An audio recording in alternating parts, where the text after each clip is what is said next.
Factorisation by using the splitting the middle term method. Splitting the middle term method हम हमेशा जब ही use कर सकते हैं, पहली कंडीशन कि हमारी इक्वेशन क्वाड्रेटिक होना चाहिए, क्वाड्रेटिक पॉलिनोमियल में। और हम किस तरीके से मिडिल इक्वेशन को स्प्लिट करते हैं वो देखते हैं।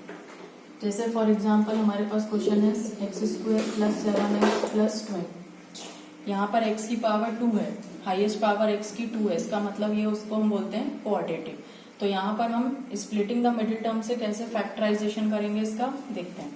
x² + 7x + 12 इसी फॉर्मेट में इक्वेशन होती है। क्वेश्चन होता है x² + 7x + 12। तो स्प्लिटिंग द मिडिल टर्म के लिए सबसे पहले हम कांस्टेंट पार्ट को देखते हैं। कांस्टेंट पोर्शन है हमारा 12 और जो भी x² का कोफिशिएंट रहेगा उसको देखते हैं। जैसे इसमें x² का कोफिशिएंट है 1, तो यहाँ पर हम 1 × 12 जो भी x² का कोफिशिएंट रहेगा उसको और कांस्टेंट को मल्टीप्लाई करेंगे। जैसे यहाँ पर x² का कोफिशिएंट है 1, तो 1 × 12, तो 1 × 12 क्या आता है 12। तो हमको इस तरीके से दो नंबर्स को फाइंड आउट करने हैं जिनको हम मल्टीप्लाई करें तो हमको आंसर 12 मिलना चाहिए, और एडिशन या फिर सब्ट्रैक्शन में हमको आंसर 7 मिलना चाहिए, यानी जो भी हमारा मिडिल टर्म है। इस तरीके से हम स्प्लिटिंग द मिडिल टर्म को परफॉर्म करते हैं। जो भी हमारा कोफिशिएंट x² का कोफिशिएंट है उसको और कांस्टेंट को मल्टीप्लाई करते हैं। तो यहाँ पर 1 है तो 1 × 12 12। अब हमको दो नंबर्स को फाइंड आउट करने हैं जिनको मल्टीप्लीकेशन पे 12 मिले, एडिशन या सब्ट्रैक्शन पे जो भी मिडिल टर्म x का कोफिशिएंट है वो मिले। अब जैसे 12 है तो हम 12 के लिए सबसे इसको फाइंड आउट करने के लिए हम इसका फैक्टराइजेशन करते हैं। जैसे 12 है तो इसको फैक्टराइज करेंगे, 2 से डिवाइड किया, फिर 3 से डिवाइड किया और 1, तो 12 के फैक्टर्स आए 2, 2 और 3। तो अब हमको दो नंबर्स लेने रहते हैं। तो यहाँ पर हम जैसे मान लीजिए अगर हम इसको एक साथ लेते हैं 2 2 जा, तो 2 2 जा हो गया 4 और दूसरा नंबर हो गया 3, तो 4 और 3। तो इस तरीके से अगर हम दो नंबर्स लेते हैं 4 और 3, तो जब हम 4 और 3 को मल्टीप्लाई करेंगे तो 4 3 जा 12 एंड 4 + 3 करते हैं तो 4 + 3 हो गया 7। तो इस तरीके से हम मिडिल टर्म को दो पार्ट्स में डिवाइड करेंगे 4 और 3। तो यहाँ पर इसका कोफिशिएंट 1 है तो ये x² एज इट इज रहेगा। 7x को हमने दो नंबर्स में डिवाइड किया 4 और 3, तो जो भी इसका वेरिएबल पार्ट है वो इसके संग एज इट इज लिख देंगे। तो ये हो जाएगा 4x + 3x एंड जो लास्ट कांस्टेंट पार्ट है वो भी एज इट इज लिखते हैं। तो इस तरीके से हमने जो हमारा मिडिल टर्म था 7x उसको स्प्लिट किया, इसलिए हम इसको बोलते हैं स्प्लिटिंग द मिडिल टर्म। जो भी हमारा मिड टर्म रहता है हम उसको स्प्लिट करते हैं। तो 7x को हमने लिखा 4x + 3x। इस तरीके से अब हम फर्स्ट 2 टर्म्स में से और सेकेंड थर्ड टर्म्स में से कॉमन लेंगे। तो x² + 4x, इन दोनों में से x कॉमन आ रहा है, यहाँ पर x² है, x कॉमन लिया तो x बचा, प्लस 4x में से x कॉमन आ गया तो 4 बचा, प्लस 3x + 12 में से वेरिएबल तो कुछ भी नहीं है दोनों साइड कॉमन लेने के लिए। यहाँ पर x है लेकिन यहाँ पर नहीं है, लेकिन 3 और 12 में हम 3 कॉमन ले सकते हैं। तो यहाँ पर बचेगा x + 12 में से 3 कॉमन लिया तो यहाँ पर आएगा 4, बिकॉज 3 4 = 12।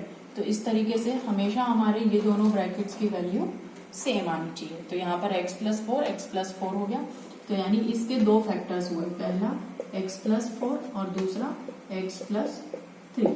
तो इस तरीके से हम स्प्लिटिंग द मिडिल टर्म को परफॉर्म करते हैं। हमेशा आपको दो फैक्टर्स ढूंढने हैं जो आपके मिडिल टर्म को स्प्लिट करके सेटिस्फाई करें। अब मान लीजिए अगर हम इसी में और एक क्वेश्चन देखते हैं।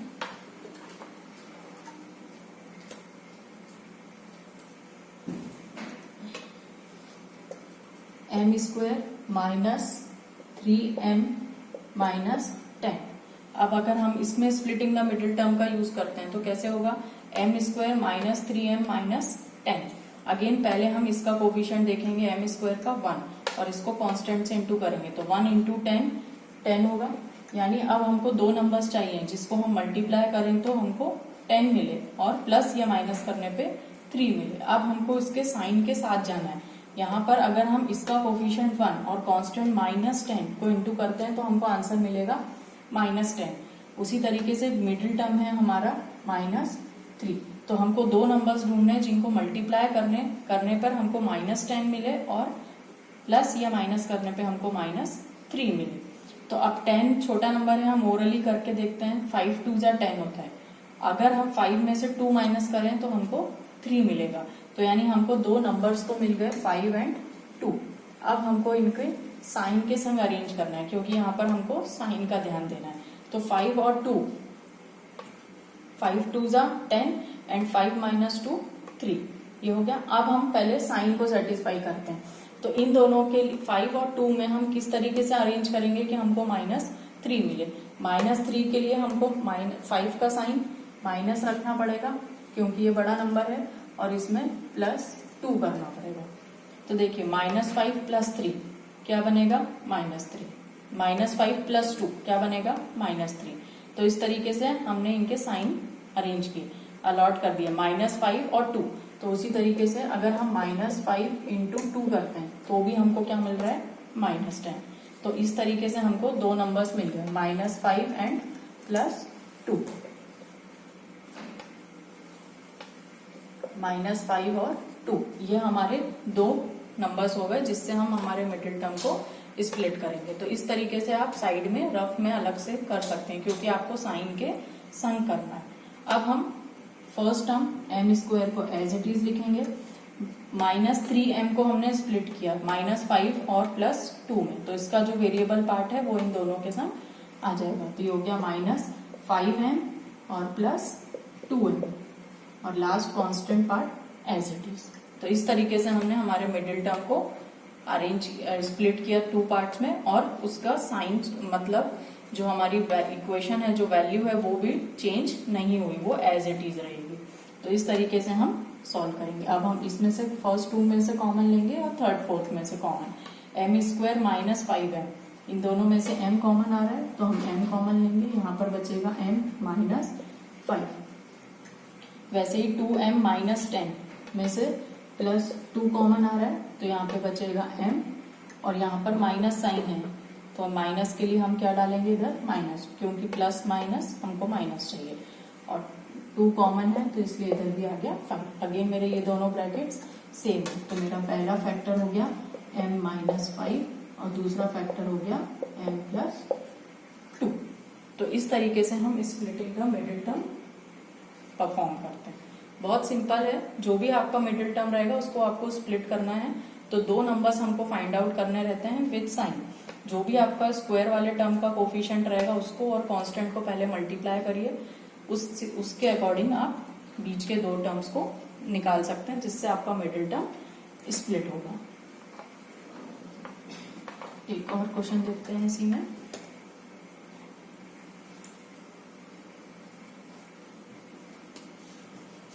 अब मान लीजिए मेरे को क्वेश्चन दिया हुआ है 3x² - 13x + 12। अब ये क्वेश्चन है, इसको हमको स्प्लिटिंग द मिडिल टर्म से परफॉर्म करना है। तो देखिए यहाँ पर x² का कोफिशिएंट क्या है 3, तो सबसे पहले हम इसके कोफिशिएंट को और कांस्टेंट को मल्टीप्लाई करते हैं। तो सबसे पहले हम 3 और 12 को मल्टीप्लाई करेंगे, तो जो कि आएगा 36। यानी अब हमको दो नंबर्स को फाइंड आउट करना है जिनको मल्टीप्लाई करने पे हमको मिलना चाहिए 36। दोनों का साइन प्लस है, यानी 36 + 36 मिलना चाहिए हमको मल्टीप्लाई करने पे, और -13 मिलना चाहिए हमको एडिशन या सब्ट्रैक्शन करने पे। तो इस तरीके से हम इसके फैक्टर्स को बनाने की कोशिश करेंगे। अब 36 है तो 36 को आपको स्प्लिट करना है ताकि आपको 13 मिले। मिड टर्म दो नंबर्स ढूंढने हैं जिससे आपको 13 मिले। अब देखिए इसके लिए हमारे पास बहुत सारे ऑप्शंस रहते हैं। जैसे 6 × 6 करते हैं अगर हम, तो क्या मिलता है हमको 36। 6 6 जा 36, ओके। लेकिन अगर हम 6 + 6 करते हैं तो 12 मिल रहा है, लेकिन हमको क्या चाहिए 13, इसलिए हम 6 और 6 को यूज नहीं कर सकते। फिर उसके बाद अगर हम दूसरा नंबर देखें तो 12 3 जा 36 होता है। 12 3 जा 36, लेकिन 12 + 3 15 नहीं आ रहा, सेटिस्फाइड नहीं हो रहा। 12 - 3 9, वो भी सेटिस्फाइड नहीं हो रहा। तो इसका मतलब इसमें ये भी यूज नहीं हो सकता। फिर हमको ढूंढना है ऐसा नंबर जिसमें हमको 13 मिले। तो 36 9 4 जा 36 होता है। देखिए 9 + 4 कितना, 9 4 जा 36 होता है, और अगर हम 9 + 4 करते हैं तो हमको 13 मिलता है। तो इसका मतलब हम दो नंबर्स यूज करेंगे 9 और 4। अब उनका जो साइन है वो हम अरेंज करेंगे। तो देखिए हमको दो नंबर्स मिल गए 9 और 4। अब हमको मल्टीप्लीकेशन में क्या चाहिए, +36। तो हम डायरेक्टली लिख सकते हैं 9 × 4, दोनों प्लस लेंगे तो 9 4 जा 36 मिल गया। अब हमको इनको दोनों को एडिशन करना है, लेकिन साइन क्या चाहिए, माइनस। तो जब भी दो नंबर्स को ऐड करना है साइन माइनस के संग, तो हम उन दोनों ही नंबर्स के संग साइन कौन सा लगा देंगे, minus, because minus minus sign minus digits plus.